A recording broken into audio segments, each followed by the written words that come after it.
Oh, I was so boring yesterday. I didn't do anything.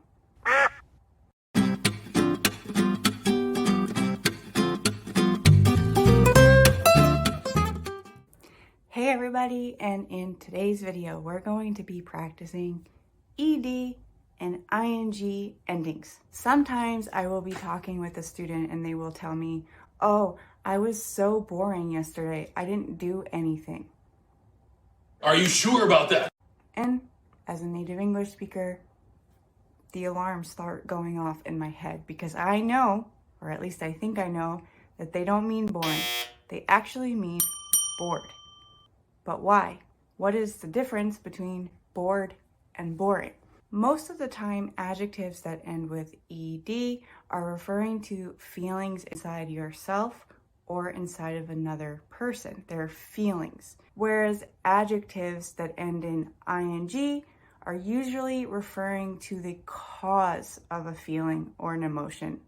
So in this case, for example, you can say, I was bored, the feeling inside me, because I was watching a boring movie, the thing that was causing me to feel bored. So the reason it can be so confusing to native speakers if you say I am boring is because it's not technically grammatically wrong. And what I understand by that is that you are causing someone else to feel bored, which could be true. I don't know. I would need more context. But most of the time, people are not talking about that kind of situation. They're simply trying to express the fact that they were bored because they had nothing to do. So if I say I am exciting, what does that mean? Does that mean I'm feeling something, or does it mean I'm causing something? Good. It means that I'm causing something. If I say I'm exciting, it means I'm causing other people to feel excited. Does this. So I'm going to ask a question and I want you to pick whether it is the ed or the ing ending, and then I will respond to the question to give you an example of some regular conversation. Ready? Here's the first question. What do you do when you want to be relaxed? Relaxing. What do you do when you want to be relaxed? Relaxing.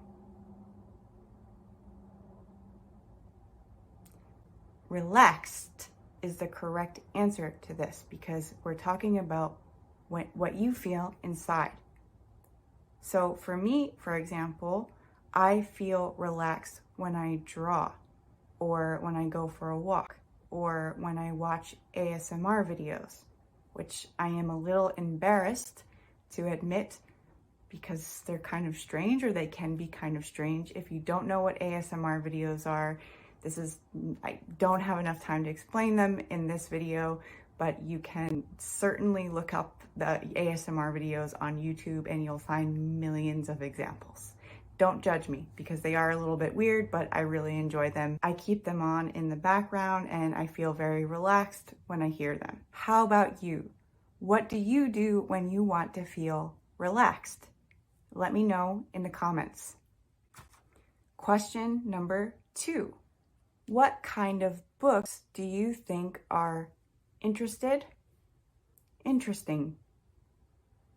What kind of books do you think are interesting?